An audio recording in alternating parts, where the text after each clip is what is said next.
Saya coba. Sip.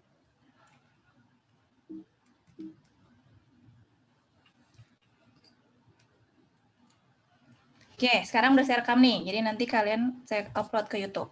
Oke, sekarang kita masuk ke yang namanya materi dari matematika bisnis. Ya, sebenarnya inti dari mata kuliah ini adalah matematika. Matematika lagi. Pengulangan, bilangan, deret, angka, integral, statistik. Itu kayaknya kalian udah dapet di SMA, di SMP. Cuma nanti kita lebih fokusnya adalah ke permasalahan bisnis dan ekonomi. Itu aja. Materi hari ini adalah nanti kita akan mulai apa itu pengantar matematika bisnis. Ini ya pengertiannya. Kemudian akan masuk ke contoh-contoh bisnis itu apa sih? Ya kan? Aplikasinya seperti apa? Contoh perhitungannya nanti kita ngitung pakai matematika, ya kan? Saya termasuk siswa kayak masih muda. Saya termasuk siswa yang dulu saya nggak suka matematika. Buat apa kita belajar matematika? Tapi ternyata kalau kalian sudah terjun di bidang bisnis, teknologi, akuntansi, itu ternyata pelajaran-pelajaran matematika yang nyebelin yang pas zaman SD SMP itu kepake ya kalau sudah diaplikasikan ke dalam suatu permasalahan. Kenapa saya harus belajar akar? Kenapa saya harus belajar deret bilangan? Nah, itu ternyata itu adalah suatu solusi dari permasalahan. Contohnya sekarang solusi bisnis dengan matematika. Itu intinya.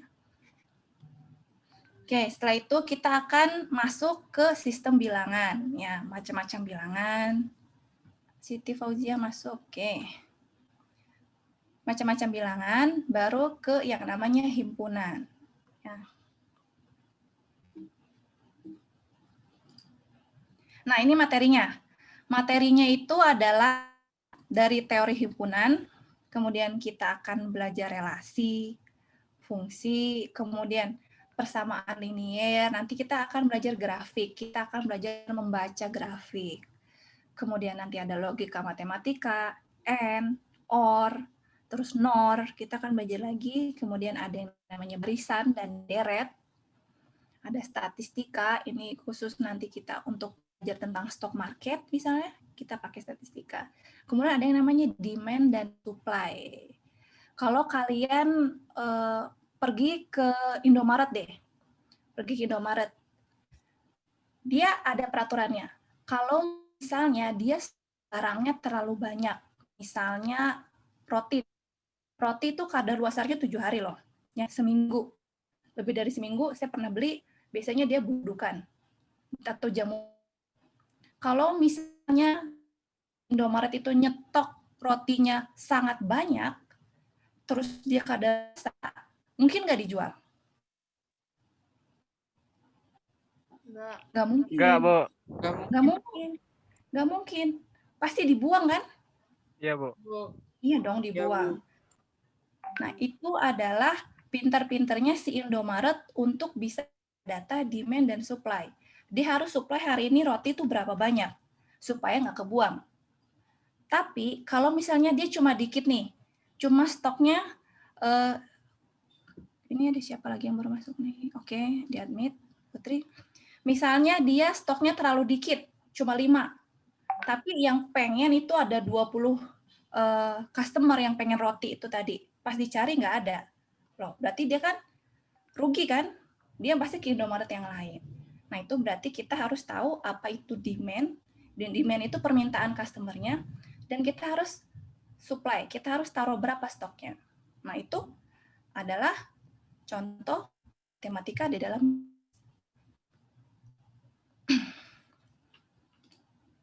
Sekarang kita masuk ke pengertian. Nih, judulnya kan adalah matematika dan juga bisnis. Sekarang kita penggal nih, kita penggal. Yang pertama adalah matematika dulu. Nah, matematika adalah katanya bahasa simbol. Ya dong.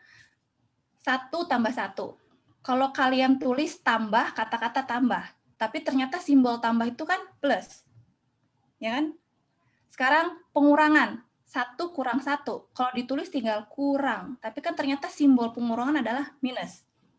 Begitu juga simbol yang lain.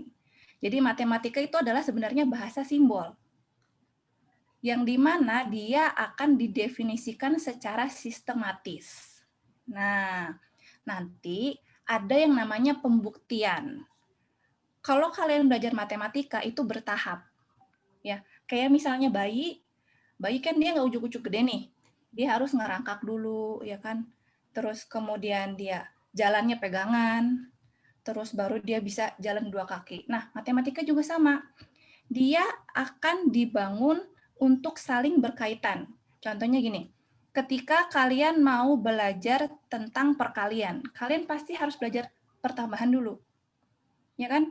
2 kali 5. 2 kali 5 itu kan 2 tambah 2 tambah 2 tambah 2, 5 kali. Berarti kan harus belajar pertambahan dulu. Kalau pertambahan kalian udah oke, baru perkalian kalian tinggal tulis aja.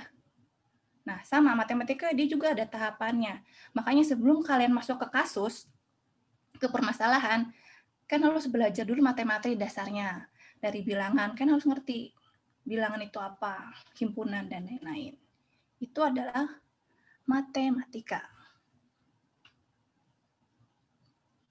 Oke, sekarang kita masuk ke pengertian apa itu bisnis.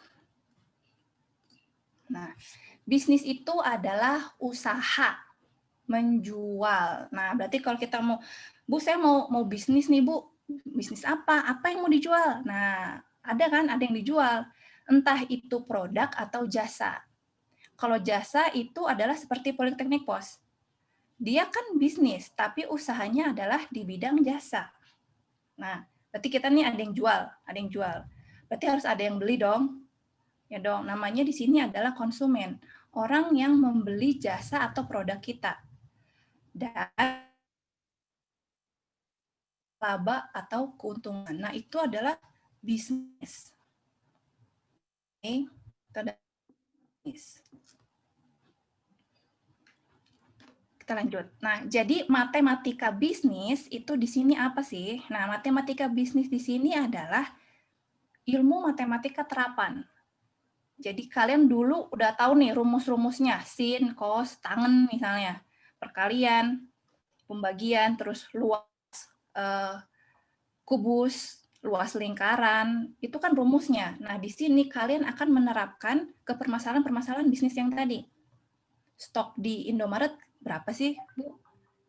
Kemudian di sini nanti kita akan belajar mengenai yang namanya bagaimana menyelesaikan permasalahan tersebut dengan rumus matematika yang udah kalian dapatkan dari SD. Gitu.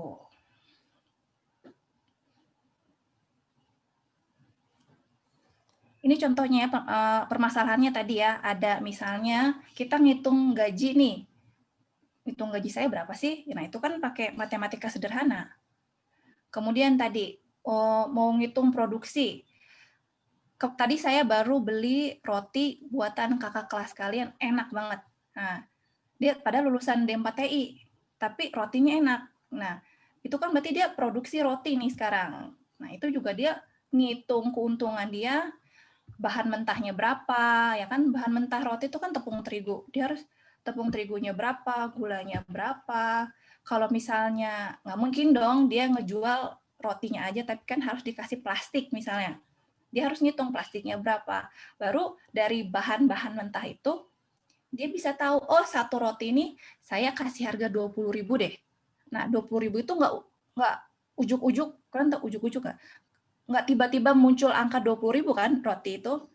Ya, tadi dari dia ngitung berapa terigunya, berapa susunya, berapa gulanya. Makanya muncul harga satu rotinya adalah 20.000. Nah, itu kan adalah matematika sederhana ya kan?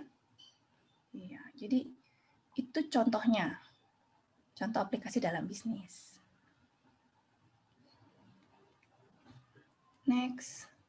Nah, ini adalah contoh penerapan matematika di dalam bisnis.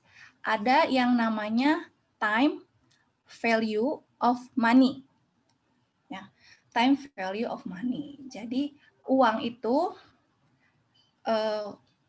ada waktunya, bisa berharga, bisa juga kurang berharga.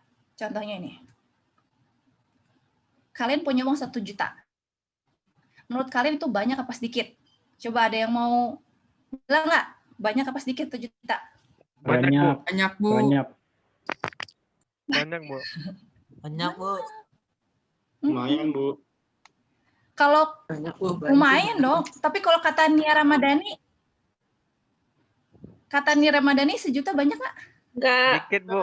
Ardi Bakri deh. Dikit, Bu. Dikit, Bu. Dikit, Bu. Dikit. Dikit ya? Iya.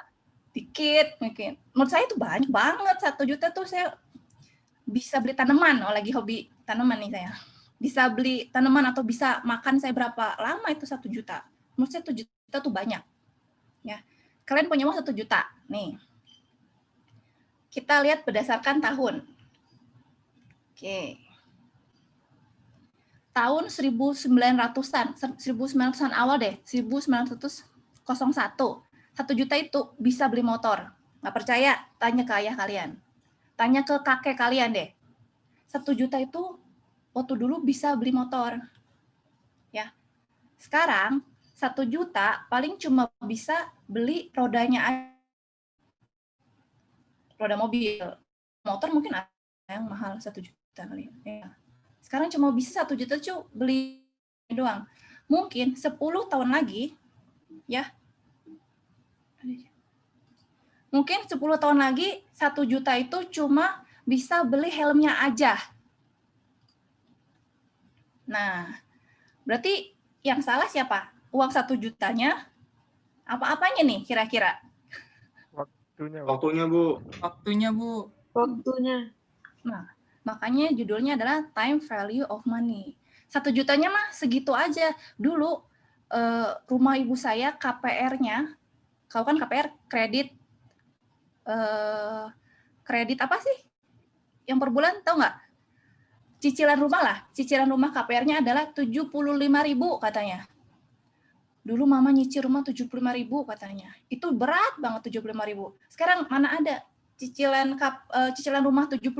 Nggak ada, tapi dulu 75.000 tuh banyak. Gitu ya. Itu adalah time value of money. Nanti ini berhubungan kalau misalnya kita melakukan investasi.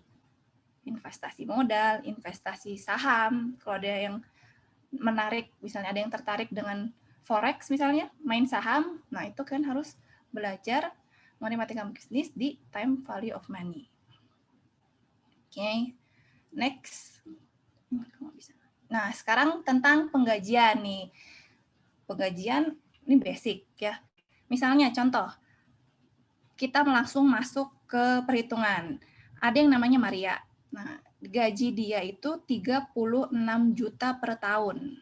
Nah, di sini dia pengen tahu kira-kira setiap bulannya itu berapa. Nah, coba sekarang sebelum saya kasih tahu jawabannya, ada yang mau ngasih tahu nggak hasilnya gimana nih?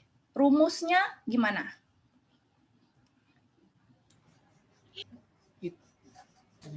Siapa? Tinggal 36 juta bagi 12. 36 juta. Kan izin menjawab. Kan 1 tahun kan 12 bulan, Bu. Jadi 36 juta dibagi 12. Jadi sebulannya itu dapatnya 3 juta, Bu. Oke. Betul. Betul ya, Farhan. Seperti itu. Oke, itu kan itu kan hanya pembagian biasa. Perkalian dan pembagian. Tapi di sini ada masalahnya tentang penggajian. Nah, itu matematika bisnis. Ini udah masuk matematika bisnis nih. Sekarang contoh yang kedua kita masuk.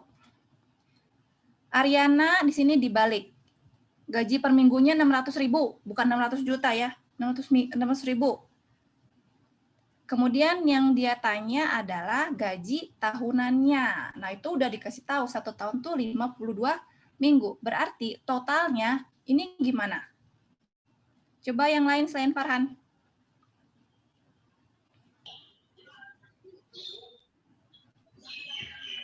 Izin jawab, Bu. izin. Duluan. Oke, Duluan siapa aja. ini? Jovat?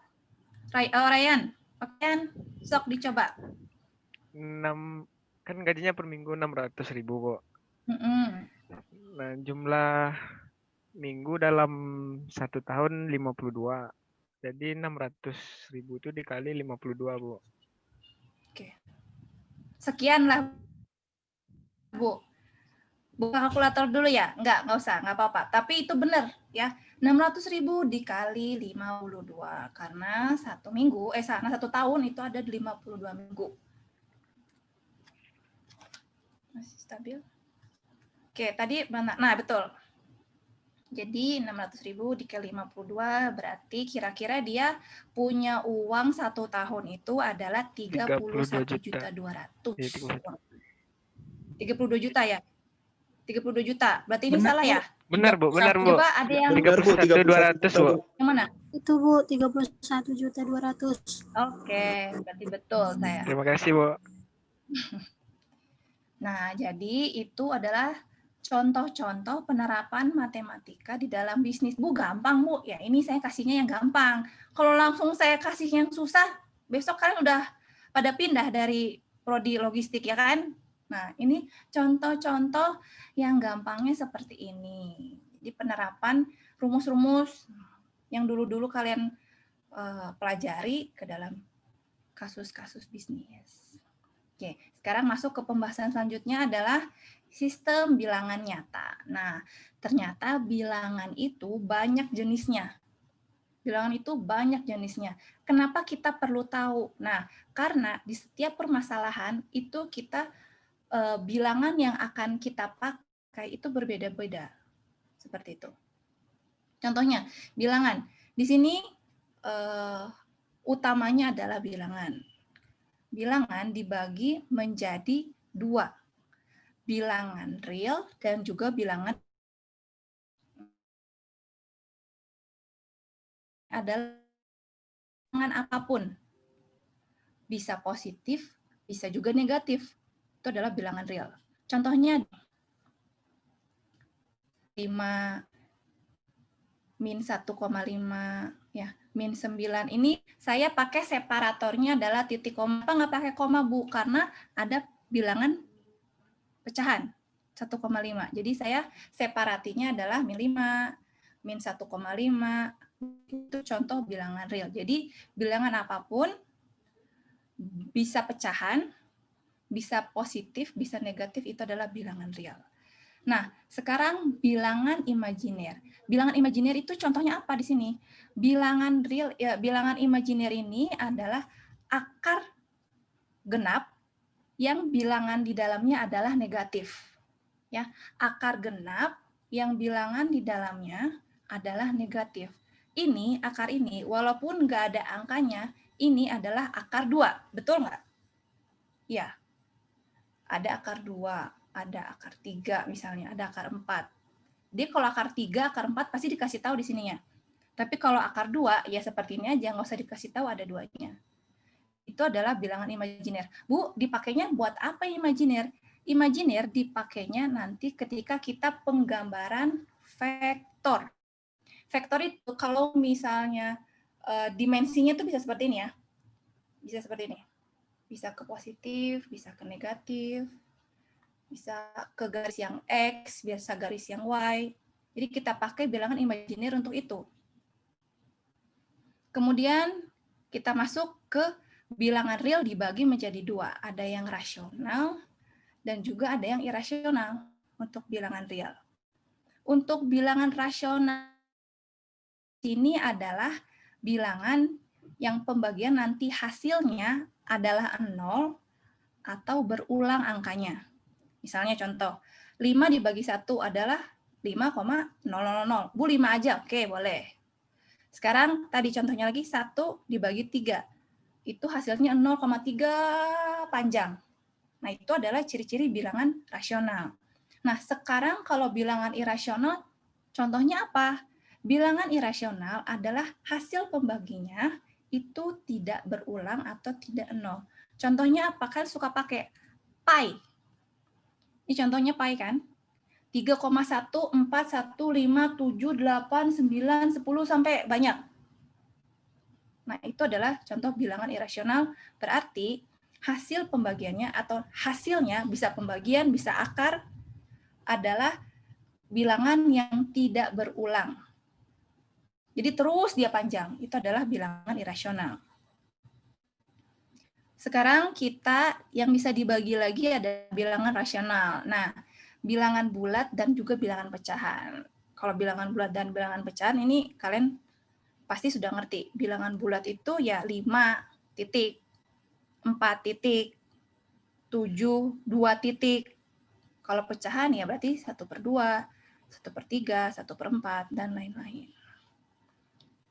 Kemudian, yang akan bisa dibagi lagi adalah bilangan bulat. Nah, Bu, ada yang namanya genap, ada yang namanya ganjil, ada juga yang namanya prima. Nah, dia adalah anak-anak dari induk bilangan cacah. Nah, baru kalau kalian bilang, Bu, ada yang namanya ganjil, ada yang genap, iya betul, dia adalah turunan dari bilangan cacah. Oke. Nanti ini yang tidak ada contohnya, ini kan contohnya nih. Ini akan dibahas di materi slide berikutnya, di contoh-contohnya. Ini harus kalian perhatikan karena nanti kita ada kuis. Kita akan kuis 2 soal aja sesudah materi yang ini. Oke. Nah, bilangan real ini katanya adalah bilangan bulat yang hasilnya bagi antara 2 bilangan nanti harus 0. Contohnya adalah di sini. Nah, ini adalah bilangan bulat. Tadi kan saya jelas. Bisa min, bisa plus. Kan bisa 4. Min 4 masuk nggak, Bu? Masuk. Yang nggak masuk adalah bilangan di bawahnya. Nah, 1,2, Bu, yang nggak masuk. Dia masuknya bilangan pecahan. Dan pecahan ini pasti ada yang namanya pembilang dan penyebut. Aturannya, penyebut atau bagian bawahnya itu nggak boleh 0. Kalau apapun yang dibagi 0, hasilnya apa? Coba. Sehingga. Makanya ini ada aturan B-nya itu tidak boleh 0. Baru dia bisa dimasukkan bilangan pecahan. Gitu. Itu bilangan pecahan.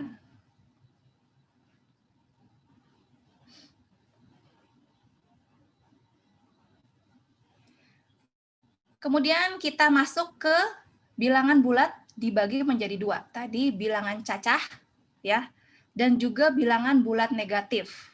Nah, kalau bilangan cacah itu semua bilangan asli. Bilangan tadi bilangan asli dan juga kita tambahkan 0. Nah, contohnya bisa apapun. Ya, bisa apapun tetapi dia harus genap. Kenapa, Bu? Kalau negatif gimana?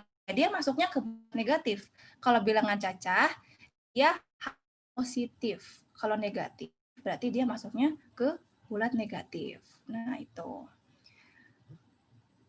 Kalau misalnya dia min 2,5, nah, dia masuk kemana nih? Ada yang bisa jawab?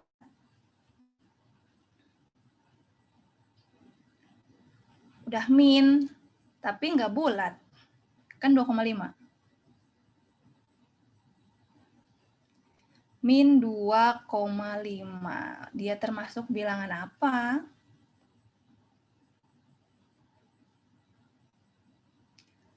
Ada yang mau coba jawab nggak? Salah nggak akan dimarahin.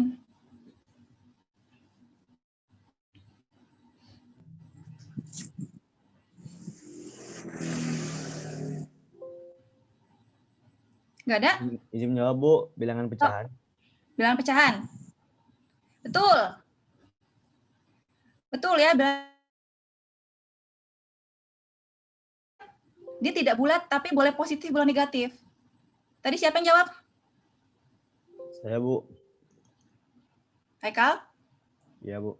Oke, betul. Jadi dia termasuk bilangan pecahan. Dia boleh positif, boleh negatif. Oke, kita lanjut. Nah, sekarang bilangan cacah tadi ada 3. Ada genap, ada ganjil, ada prima. Nah, kalau genap gampang. Dia pokoknya bilangan bulat yang habis dibagi 2. Itu adalah genap. Kalau misalnya ganjil, dia adalah bilangan bulat yang tidak habis dibagi 2. 9 nggak bisa dibagi 2. Bisa, tapi ya termasuknya adalah bilangan bulat ganjil. Kalau bilangan prima, apa sih bilangan prima? Bilangan prima ini adalah bilangan yang bisa dibagi 1 dan juga bisa dibagi dirinya sendiri untuk habis. Ya, untuk habis. Bisa. Kalau misalnya 7 dibagi 2, bisa tapi dia masuknya adalah bilangan nanti pecahan untuk hasil.